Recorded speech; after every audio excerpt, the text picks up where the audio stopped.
30-годишен возач од Скопје на товарно комбе загина на лице место, а 37-годишниот возач на автобусот од Куманово заврши на ургентниот центар во Скопје.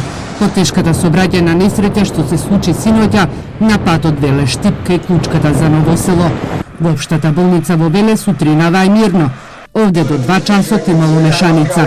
Ангажирани биле лекарите и медицинскиот персонал, одречи си сите оделенија. Возилата неколку пати се враќале по патниците во автобусот.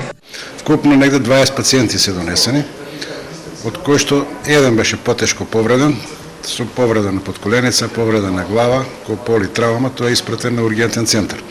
Другите се задржани амбулантски за неколку часа на посматрање и сите се пуштени после на домашно лекување и некои со препорака да се јават, пошто беа од други градови, да се јават кај нивните лекари.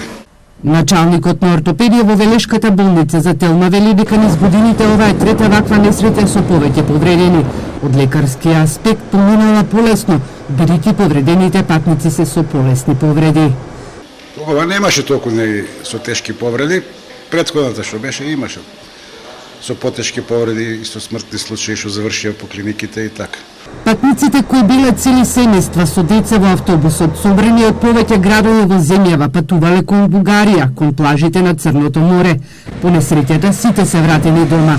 Утринава автобусот се уште стоеше на местото на несреќата. Скршеното ветробранско стакло и целосно оштетениот преден дел на автобусот говорат дека судиот бил директен со комбето.